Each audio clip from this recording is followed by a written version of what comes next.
Hello friends, कैसे हैं आप सभी। स्वागत है आप सभी लोगों को मेरे इस यूट्यूब चैनल में। और आज हम लोग बात करेंगे जीव विज्ञान, बायोलॉजी का एक ऐसा देखिए हम सीरीज पहले आप लोग के सामने लेके आ रहे हैं। इस सीरीज में ना हम लोग बायोलॉजी का संपूर्ण ज्ञान प्राप्त करेंगे। एकदम मैंने जीरो लेवल से एकदम चालू करेंगे बायोलॉजी, यानी कि एकदम जीरो लेवल से, और इसका लास्ट तक हम लोग चलेंगे, यानी कि जितना लेक्चर इस बायोलॉजी को ख़त्म करने में लग जाए उतना लेक्चर तक आप लोग हमारे साथ बने रहिएगा। और आप लोग एकदम विस्तृत जानकारी के साथ पूरे बायोलॉजी का ज्ञान आप लोग को देने का हम प्रयास कर रहे हैं। और मेरी बात को जितना से जितना ज़्यादा इस क्लास को, मेरी बात को सुनने का प्रयास करिएगा, ठीक है। तो चलिए हम चालू करते हैं। अब यहाँ पे जीव विज्ञान क्या है इसके बारे में समझाते हैं। आशा करते हैं कि मेरी बात आप लोग समझ पा रहे हैं। देखिए, हम लोग जीव विज्ञान के बारे में समझते हैं कि जीव विज्ञान कहते किसको हैं। देखिए, जो यहाँ पे जीव विज्ञान है, पहले देखिए ना, बायोलॉजी, ये इसका मतलब क्या होता है? बायोलॉजी। बायोलॉजी यहाँ पे बायोलॉजी में अगर बात करें तो देखिए दो वर्ड है, एक है बायो, एक क्या है सर? लॉजी है ना। बायो के मतलब जो होता है ना, लिविंग होता है। क्या होता है? लिविंग, यानी कि जीवन, जीवित रहना, लिविंग। जो यहाँ पे जो बायो है इसका मतलब क्या होता है? लिविंग होता है। क्या होता है? लिविंग। जो लॉजी है, इस लॉजी के मतलब होता है अध्ययन। क्या होता है? अध्ययन। लॉजिक के मतलब देखिए अध्ययन होता है। बायो के मतलब क्या होता है? लिविंग होता है। यानी कि लिविंग यानी कि जीवन हो गया, चाहे जीव हो गया। लिविंग के मतलब कोई जीव है। तो जहाँ पे हम लिविंग का अध्ययन करते हैं, लॉजी मैंने क्या हो गया? अध्ययन करना। और लिविंग मैंने किसका अध्ययन करना? एक लिविंग का अध्ययन करना, यानी कि एक जीव का अध्ययन करना। यानी कि जहाँ पे एक हम जीव के बारे में, एक जीव के बारे में क्या करते हैं? अध्ययन करते हैं। उसी को क्या कहते हैं हम लोग? बायोलॉजी कहते हैं। फिर से सुनिए, बायोलॉजी हमारे जीव विज्ञान का एक वैसी शाखा है, एक वैसी क्या है? ब्रांच है। बायोलॉजी जो है एक जीव विज्ञान की वैसी शाखा है, एक वैसी ब्रांच है जहाँ पे हम समस्त जीवों का, ब्रह्मांड में जो भी समस्त जीव है, प्राणी हैं, उनका हम अध्ययन करते हैं, उसका स्टडी करते हैं। उसी को क्या कहते हैं? बायोलॉजी कहते हैं। आगे बात समझ में? फिर से एक बार सुनिए, बायोलॉजी जो है समस्त ब्रह्मांड में जीवों का अध्ययन करना होता है। बायोलॉजी जो है समस्त ब्रह्मांड में जीवों का क्या करना होता है? अध्ययन करना होता है। बायो के मतलब होता है लिविंग, एक जीव हो गया। लॉजी के मतलब होता है अध्ययन करना, ठीक है। अब आगे आप लोग को समझाते हैं। यहाँ पे बायोलॉजी, इसमें बायोलॉजी के जो पिता हैं, इनके फादर हैं, बायोलॉजी का फादर किसको कहते हैं हम लोग? बायोलॉजी के फादर किसे बोलते हैं? बताइए। अरस्तु को, एरिस्टोटल। यानी कि हम लोग अरस्तु सर को, अरस्तु यानी कि अरस्तु जो हैं, इनको बायोलॉजी का क्या कहते हैं? पिता कहते हैं। अरस्तु को बायोलॉजी का क्या कहा जाता है? पिता कहा जाता है। अरस्तु को बायोलॉजी का पिता बोलते हैं। इन्होंने देखिए, अरस्तु सर जो है ना, सबसे ज़्यादा मतलब ये जीवों पे काम किए हैं, जंतु पे काम किए हैं। ठीक है। अरस्तु सर जो है सबसे ज़्यादा जंतु पे काम किए हैं, इसीलिए अरस्तु को हम लोग क्या कहते हैं?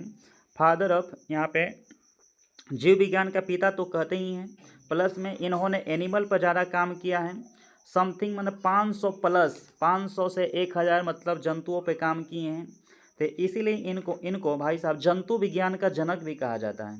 अरस्तु को क्या कहते हैं? जंतु विज्ञान का जनक भी बोलते हैं। दूसरी बातें हम समझाते हैं, जो हम लोग के अरस्तु सर हैं, दूसरी बातें आप लोग को बताते हैं। अरस्तु जो हैं, इनकी एक पुस्तक बहुत इंपॉर्टेंट है। अरस्तु सर के एक पुस्तक जो है बहुत इंपॉर्टेंट पुस्तक है। पूछ लेता है कि अरस्तु ने कौन सी पुस्तक की रचना की थी। तो इन्होंने जंतु के बारे में काम किए हैं। तो इनके जो पुस्तक है, ठीक ना, हिस्टोरियम एनिमिलियम। कौन सी पुस्तक है? हिस्टोरियम एनिमिलियम। इनके पुस्तक जो है ना, हिस्टोरियम एनिमिलियम पुस्तक है। कौन सी पुस्तक है? दिमाग में चला गया होगा, हिस्टोरियम एनिमिलियम। हिस्टोरियम एनिमिलियम। देखिए, इन्होंने एनिमल पे काम किया है। इनके पुस्तक का नाम क्या है? हिस्टोरियम एनिमिलियम, ठीक है। और कितने जंतुओं पे काम किए हैं? 500 प्लस जंतु, जीव जंतु प्रजातियों पे काम किए हैं। इसलिए इनके जंतु विज्ञान का जनक भी इनको कहते हैं, प्लस में बायोलॉजी का जनक कहा जाता है, ठीक है। नेक्स्ट बातें हम लोग समझते हैं। फादर ऑफ बायोलॉजी, ठीक ना। फादर ऑफ बायोलॉजी, अभी बात समझा रहे थे। फादर ऑफ बायोलॉजी कौन है? अरस्तु सर है। फादर ऑफ बायोलॉजी कौन है? अरस्तु है। कौन है? अरस्तु। फादर ऑफ बायोलॉजी कौन है? अरस्तु, अरस्तु है। और इनके पुस्तक कौन है? हिस्टोरियम, हिस्टोरियम एनिमिलियम, हिस्टोरियम एनिमिलियम जो है इनकी क्या है? पुस्तक है। ठीक है, नेक्स्ट बातें हम लोग समझते हैं। नेक्स्ट है यहाँ पे फादर ऑफ बोटनी के बारे में देखिए बात करें। फादर ऑफ बोटनी यानी कि यहाँ पे जैसे प्लांट्स के बारे में चल रहा है, यानी कि सबसे पहले अगर बात यह किया जाए कि जो प्लांट्स पे काम किए हैं, कौन से ऐसे मतलब वैज्ञानिक हैं जो प्लांट के बारे में काम कर रहे थे, तो वह है थियोफ्रेस्टस। कौन है सर? थियो, थियो नाम सुने होंगे आप लोग। थियो, थियो जो फ्रेस्टस हैं, थियोफ्रेस्टस, थियोफ्रेस्टस जो है इन्होंने किसके बारे में, किस पे काम सबसे ज़्यादा किया है? प्लांट पे। इन्होंने प्लांट पे काम किया है, प्लांट यानी कि पादपों पे काम किया है। इन्होंने पादपों पे सबसे ज़्यादा काम किए हैं, पादप। तो सबसे ज़्यादा पादप पे काम किए हैं, इसीलिए इनको कहते हैं फादर ऑफ बोटनी कहते हैं। इन्हें क्या कहते हैं? फादर ऑफ बोटनी कहा जाता है। और इनकी भी एक पुस्तक बहुत इंपॉर्टेंट है। इनकी एक पुस्तक का नाम क्या है? हिस्टोरियम। जैसे इन्होंने प्लांट पे काम किया है तो इनके पुस्तक का नाम है हिस्टोरियम प्लांटेरम। इनके पुस्तक का नाम क्या है? हिस्टोरियम प्लांटेरम। और अरस्तु के पुस्तक का नाम क्या है? हिस्टोरियम एनिमिलियम। अरस्तु के पुस्तक हिस्टोरियम एनिमिलियम। और यहाँ पर बताइए थियोफ्रेस्टस की पुस्तक का नाम क्या है? थियोफ्रेस्टस है। थियोफ्रेस्टस की पुस्तक के जो नाम है, थियोफ्रेस्टस के जो पुस्तक का नाम है हम लोग का, थियोफ्रेस्टस के जो पुस्तक का नाम है, थियोफ्रेस्टस के पुस्तक का नाम, इनकी जो पुस्तक का नाम है हिस्टोरियम, हिस्टोरियम प्लांटेरम। कौन सी पुस्तक है? हिस्टोरियम प्लांटेरम, प्लांटेरम, हिस्टोरियम प्लांटेरम। इनकी जो पुस्तक है हिस्टोरियम प्लांटेरम है। किनकी? थियोफ्रेस्टस की। इनको बोलते हैं फादर ऑफ, क्या बोलते हैं? फादर ऑफ, इनको बोटनी बोला जाता है। नेक्स्ट हम लोग बात समझते हैं। यहाँ पे अगला है आधुनिक वर्गीकरण का पिता। आधुनिक वर्गीकरण का पिता किसे कहा जाता है? यानी कि जीव विज्ञान में अगर आधुनिक वर्गीकरण का पिता का बात करें तो ये हम लोग किसको कहते हैं? आधुनिक वर्गीकरण का पिता लिनियस सर को बोलते हैं। किनको बोलते हैं? Linnaeus, Linnaeus, Linnaeus, Linnaeus sir को क्या बोलते हैं? आधुनिक वर्गीकरण का ना पिता कहा जाता है। लिनियस को क्या बोलते हैं? आधुनिक वर्गीकरण का पिता बोलते हैं। इनको आधुनिक वर्गीकरण का पिता किसे बोलते हैं? लिनियस को बोलते हैं। याद रहेगा, दो जगत में जीवों को बांटने वाले कौन है? तो लिनियस। यानी कि दो जगत में जीवों को बांटने वाले कौन है? लिनियस। इन्होंने बातें थे कि नहीं ये पादप जगत है, ये आपका जंतु जगत है। यानी कि पादप जगत, जंतु जगत में बांटने वाले कौन है? लिनियस। आधुनिक वर्गीकरण का पिता कौन है? लिनियस। ठीक है, नेक्स्ट यहाँ पे आप लोग को देखिए बायोलॉजी के बारे में बहुत सारा शाखा है, बहुत सारा ब्रांच है बायोलॉजी में। अगर यहाँ पे देखें तो पहला ब्रांचेस देखते हैं कोशिका विज्ञान का अध्ययन। कोशिका विज्ञान के अध्ययन को क्या कहते हैं? साइटोलॉजी। क्या कहते हैं? साइटोलॉजी। कोशिका विज्ञान के अध्ययन को क्या कहते हैं? साइटोलॉजी कहते हैं। शरीर के आंतरिक संरचना के अध्ययन, जहाँ पे शरीर के आंतरिक संरचना का अध्ययन किया जाता है, इसे क्या कहते हैं बताइए? जहाँ शरीर के आंतरिक संरचना का अध्ययन किया जाता है। आपके परीक्षा में सीधा सीधा क्वेश्चन पूछेगा कि शरीर के आंतरिक संरचना का अध्ययन करना क्या कहलाता है? एनाटॉमी। क्या कहलाता है? एनाटॉमी। एनाटॉमी कहलाता है। शरीर के आंतरिक संरचना का अध्ययन क्या कहलाता है? एनाटॉमी। क्या कहलाता है? एनाटॉमी। उसके बाद हम लोग का है, उसके बाद है हम लोग का कि रोगों के प्राकृतिक लक्षण का अध्ययन। रोगों के प्रकृति और लक्षण का अध्ययन क्या कहलाता है? जहाँ पर रोगों का अध्ययन किया जाता है, रोगों के बारे में मतलब जानकारी प्राप्त किया जाती है, उनके लक्षणों का अध्ययन किया जाता है, उनके प्रकृति का अध्ययन किया जाता है, उसे पैथोलॉजी कहते हैं। क्या कहते हैं? पैथोलॉजी। उसे पैथोलॉजी कहते हैं। क्या कहते हैं? पैथोलॉजी कहा जाता है। कोशिका विज्ञान का अध्ययन साइटोलॉजी, शरीर के आंतरिक संरचना का अध्ययन एनाटॉमी, रोगों के प्रकृति उनके लक्षणों का अध्ययन कहलाता है पैथोलॉजी। क्या कहलाता है? पैथोलॉजी। नेक्स्ट यहाँ पे हम बायोलॉजी के अगला ब्रांच के बारे में, अगला शाखा के बारे में देखेंगे। जैसे यहाँ पे अस्थियों का अध्ययन, जहाँ पे अस्थि और कंकालों का अध्ययन किया जाता है, जहाँ पे अस्थि और कंकालों का अध्ययन किया जाता है, जहाँ पे अस्थि और कंकालों का अध्ययन किया जाता है, उसे ऑस्टियोलॉजी कहते हैं। क्या कहते हैं? उसे ऑस्टियोलॉजी। उसे ऑस्टियोलॉजी कहा जाता है। क्या कहा जाता है? ऑस्टियोलॉजी। जहाँ पे मानव शरीर के अस्थियों का, कंकालों का, उनके ढांचा का अध्ययन किया जाता है, उसे ऑस्टियोलॉजी कहते हैं। क्या कहते हैं? ऑस्टियोलॉजी। नेक्स्ट अगला बात हम लोग देखते हैं, जैसे हृदय की संरचना और कार्य का अध्ययन। आप लोग जानते होंगे एकरा बारे में जहाँ पे हृदय के बारे में आगे हम लोग पढ़ेंगे नेक्स्ट लेक्चर में। सारा बायोलॉजी का एकदम एकदम जीरो से लेकर हर बात पढ़ेंगे आप लोग, ठीक है ना। यानी कि इसको जितना लेक्चर लग जाए, चाहे हमको 100 लेक्चर लगे या 200 लेक्चर लगे यानी कि पूरे एनसीईआरटी का जितना फैक्ट है बायोलॉजी का पूरा के पूरा 9 से लेकर 12th क्लास तक के ऑल फैक्ट आपको लेक्चर बाय लेक्चर करके हम दे देंगे। बस मेरी बात को एक बार 2 बार जितना से जितना सुन लीजिए, उतने से उतने ज़्यादा आपको याद हो जाएगा। जो चीज़ें आपको पढ़ के ना याद होगा वो बातें आपको ना सुन के याद होगा। जैसे हृदय की संरचना का अध्ययन, बताइए क्या बोलते हैं? कार्डियोलॉजी। क्या बोलते हैं? कार्डियोलॉजी। हृदय की संरचना का जो अध्ययन होता है वो होता है कार्डियोलॉजी होती है। क्या होती है? कार्डियोलॉजी। हृदय के संरचना का अध्ययन क्या कहलाता है? कार्डियोलॉजी। उसके बाद अगला रुधिर की संरचना और कार्य का अध्ययन, जहाँ पे रुधिर के, जहाँ ब्लड की संरचना का, उनके वर्क का अध्ययन किया जाता है कि भाई ब्लड का क्या स्ट्रक्चर होता है, उनका क्या मतलब कार्य है ब्लड का, उसके बारे में स्टडी किया जाता है। ब्लड के उनके स्ट्रक्चर का, उनका शेप का, ब्लड का। और ब्लड के बारे में आगे जाके हम लोग पढ़ेंगे कि ब्लड में कौन कौन सा ब्लड का कितना टाइप्स है, यानी कि आरबीसी, डब्ल्यूबीसी, प्लेटलेट्स जो भी है, सारे बातें हम लोग पढ़ेंगे वहाँ पे। यहाँ पे रुधिर की संरचना और कार्य का अध्ययन जो कहलाता है हेमेटोलॉजी कहलाता है। क्या कहलाता है? हेमेटोलॉजी। फिर से एक बार बात करते हैं यहाँ पे अस्थियों का। बताइए यहाँ पे हम अस्थियों का अध्ययन हो गया ऑस्टियोलॉजी। हृदय की संरचना कार्य का अध्ययन हो गया आपका कार्डियोलॉजी। और रुधिर की संरचना उनके कार्य का अध्ययन कहलाता है हेमेटोलॉजी। क्या कहलाता है? हेमेटोलॉजी। नेक्स्ट है यहाँ पे तंत्रिका तंत्र का अध्ययन। तंत्रिका तंत्र का अध्ययन क्या कहलाता है? न्यूरोलॉजी। जहाँ पे हम लोग तंत्रिका तंत्र का अध्ययन करते हैं। तंत्रिका तंत्र का क्या होता है? बताइए। सूचनाओं का प्रवाह कराना, सूचनाओं का प्रवाह कराना होता है। तंत्रिका तंत्र का क्या काम होता है? सूचना का प्रवाह कराना। या जैसे हम लोग का तंत्रिका तंत्र, जैसे सेंसरी ऑर्गन हो गया आपका, मोटर ऑर्गन हो गया आपका, यानी कि sensory neuron system, motor neuron system. एक हो गया सेंसरी, एक हो गया आपका मोटर। सेंसरी न्यूरॉन सिस्टम हो गया, मोटर न्यूरॉन सिस्टम हो गया। सेंसरी जो न्यूरॉन सिस्टम होता है तंत्रिका तंत्र में, शरीर से सारी सूचना मस्तिष्क तक पहुंचाता है। यानी कि हम लोग का जो तंत्रिका तंत्र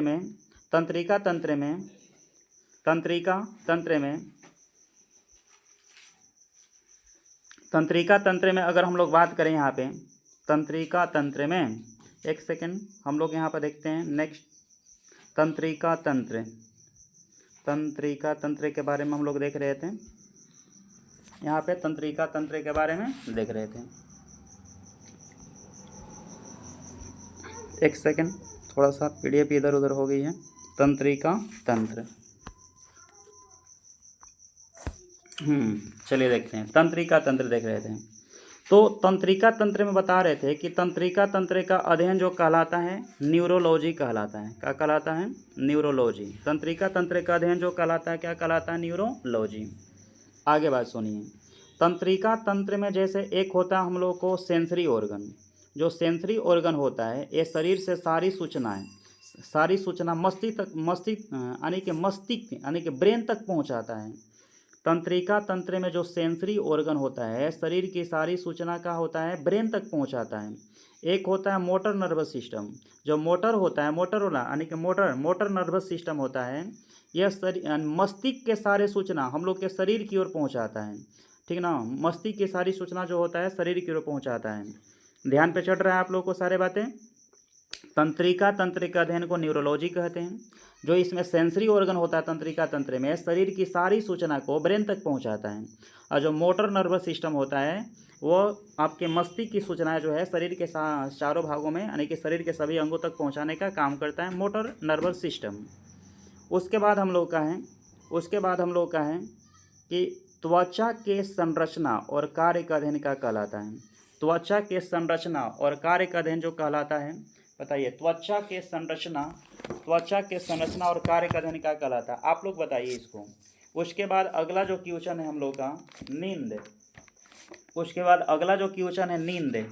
बताइए नींद का अध्ययन क्या कहलाता है? नींद का अध्ययन क्या कहते हैं हम लोग? नींद के अध्ययन को क्या कहते हैं हम लोग? क्या कहते हैं? आप लोग बताइए। त्वचा की संरचना और कार्य का अध्ययन। त्वचा की संरचना और कार्य के अध्ययन को क्या कहते हैं? और नींद का अध्ययन का कहलाता है। नींद के जो अध्ययन है उसे कहते हैं हिप्नोलॉजी। नींद के अध्ययन जो है उसे क्या कहते हैं हम लोग? हिप्नोलॉजी कहते हैं। नींद के जो अध्ययन होती है हिप्नोलॉजी कहते हैं। और जो त्वचा का अध्ययन होता है उसे हम लोग कहते हैं त्वचा का अध्ययन। बताइए, डर्मेटोलॉजी, इसे क्या कहते हैं हम लोग? डर्मेटोलॉजी, यानी कि त्वचा के संरचना और कार्य का जो अध्ययन होता है वो कहलाता है डर्मेटोलॉजी। और जहाँ नींद उन्द का अध्ययन किया जाता है उसे कहते हैं हिप्नोलॉजी। क्या कहते हैं? हिप्नोलॉजी। ठीक है। अगला है मछली पालन का अध्ययन। मछली पालन के जो अध्ययन होता है वो होता है आपका पीसी कल्चर। क्या होता है? PC culture. मछली पालन का अध्ययन क्या कहलाता है? पीसी कल्चर कहलाता है। स्टडी ऑफ वायरोलॉजी, बोले तो वायरोलॉजी विषाणु का अध्ययन। विषाणु का अध्ययन ना वायरोलॉजी का वायरोलॉजी ही होता है। यहाँ पे रियलिटी में होना चाहिए था, यानी कि विषाणुओं का अध्ययन, यानी कि विषाणु का अध्ययन जो कहलाता है वायरोलॉजी कहलाता है। क्या कहलाता है? वायरोलॉजी। और कीटों का अध्ययन क्या कहलाता है? एंटोमोलॉजी। कीटों का अध्ययन क्या कहलाता है? एंटोमोलॉजी। कीटों का अध्ययन कहलाता है एंटोमोलॉजी। कीटों का अध्ययन एंटोमोलॉजी। मछली पालन का अध्ययन PC culture. Study of virology, यानी कि विषाणु का अध्ययन कहलाता है वायरोलॉजी और कीटों का अध्ययन कहलाता है एंटोमोलॉजी। नेक्स्ट हम लोग का यहाँ पे कवक का अध्ययन। कवक का अध्ययन बहुत बार पूछा है एग्जाम में, ठीक ना। कवक का अध्ययन जो होता है माइकोलॉजी होता है। क्या होता है? माइकोलॉजी। कवक का अध्ययन जो होती है माइकोलॉजी होती है। और शैवाल का अध्ययन क्या होता है? बताइए, फाइकोलॉजी। शैवाल का अध्ययन क्या होता है? फाइकोलॉजी। कवक का अध्ययन माइकोलॉजी, शैवाल का अध्ययन फाइकोलॉजी। पंछी का अध्ययन क्या कहलाता है? ऑर्निथोलॉजी।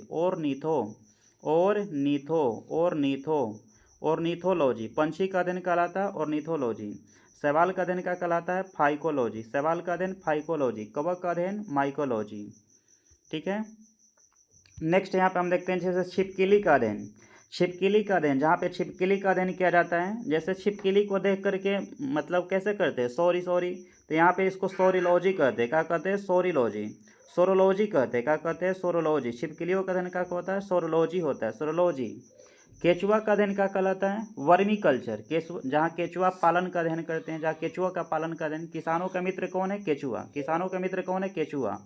और केचुआ का अध्ययन क्या कहलाता है? केचुआ का अध्ययन वर्मी कल्चर। क्या कहलाता है? Vermi culture. केचुआ का अध्ययन कहलाता है वर्मी कल्चर। उसके बाद है यहाँ पे मधुमक्खी पालन का अध्ययन। मधुमक्खी पालन का अध्ययन जो होता है एपी कल्चर। मधुमक्खी पालन का अध्ययन क्या कहलाता है? AP culture. मधुमक्खियों से क्या प्राप्त करते हैं? शहद प्राप्त करते हैं। और सबसे अधिक मीठा कोई कार्बोहाइड्रेट जो होता है वो शहद ही होता है। क्या होता है? शहद होता है। तो छिपकली का अध्ययन सोरोलॉजी। केचुआ पालन का अध्ययन हो गया आपका वर्मी कल्चर। किसानों का मित्र केचुआ। मधुमक्खी पालन का अध्ययन एपी कल्चर। मधुमक्खी पालन का अध्ययन एपी कल्चर। नेक्स्ट यहाँ पे हम लोग देखते हैं फलों का अध्ययन क्या कहलाता है? जहाँ पे फलों का अध्ययन किया जाता है पोमोलॉजी। फलों का अध्ययन क्या कहलाता है? पोमोलॉजी। फलों का अध्ययन कहलाता है पोमोलॉजी। बागवानी, जहाँ पर बागवान और झाड़ी, बागवानों का अध्ययन किया जाता है, झाड़ियों का अध्ययन किया जाता है हॉर्टिकल्चर। क्या कहते हैं इसको? हॉर्टिकल्चर। बागवानी का अध्ययन हॉर्टिकल्चर। क्या कहलाता है? हॉर्टिकल्चर। अंगूर की खेती का अध्ययन विटीकल्चर। क्या कहलाता है? विटीकल्चर। अंगूर की खेती का अध्ययन क्या कहलाता है? विटीकल्चर। फलों का अध्ययन पोमोलॉजी। बागवानी का अध्ययन हॉर्टिकल्चर। अंगूर की खेती का अध्ययन विटीकल्चर। क्या होता है? विटीकल्चर। उसके बाद यहाँ पे है सब्जियों का अध्ययन। बताइए, सब्जियों का अध्ययन क्या कहते हैं? जहाँ पे सब्जी का अध्ययन किया जाता है ओलेरी कल्चर। ओलेरी कल्चर। जहाँ सब्जी का अध्ययन किया जाता है ओलेरी कल्चर। मिट्टी का अध्ययन जहाँ किया जाता है पेडोलॉजी। क्या कहते हैं इसको? पेडोलॉजी। जहाँ मिट्टियों का अध्ययन होता है पेडोलॉजी। मिट्टी का अध्ययन पेडोलॉजी। सब्जी का अध्ययन ओलेरी कल्चर। मिट्टी का अध्ययन पेडोलॉजी। उत्तक का अध्ययन, जहाँ पे उत्तकों का अध्ययन किया जाता है हिस्टोलॉजी। जहाँ उत्तक का अध्ययन किया जाता है हिस्टोलॉजी। बताइए, उत्तकों के समूह को हम लोग क्या कहते हैं? जहाँ पे बहुत सारे उत्तकों को मिला दें, तो कोशिका का निर्माण होगा। क्या होगा? कोशिका। यानी कि नहीं, बहुत सारे कोशिका को मिलाए तो उत्तक का निर्माण होता है। और उत्तक के समूह को हम लोग अंग कहते हैं, ठीक ना। बहुत सारे, यानी कि कोशिका को मिला करके उत्तक, और उत्तक को मिला करके अंग, और अंग को मिला करके अंग तंत्र का निर्माण किया जाता है। आगे हम लोग पढ़ेंगे अभी उत्तक के बारे में कि उत्तक क्या होता है थोड़ा सा, लेकिन आप लोग को बता दें कि उत्तक के अध्ययन को हिस्टोलॉजी कहते हैं। और कोशिका के द्वारा ही उत्तक का निर्माण होता है, और उत्तक के द्वारा अंग, और अंग के द्वारा अंग तंत्र बनता है। तो हम लोग की क्लास आज के मतलब लेक्चर 1 में यहीं तक था। बाकी हम लोग देखेंगे नेक्स्ट लेक्चर नंबर 2 में देखेंगे बायोलॉजी के। इसी प्रकार मतलब थोड़ा थोड़ा करके बायोलॉजी का ऑल जितना मतलब सेशन लगे, सारे सेशन में पूरे NCERT का जितना है आपका टॉपिक है 9th से 12th क्लास तक सारे के सारे कवर कर देंगे। धन्यवाद।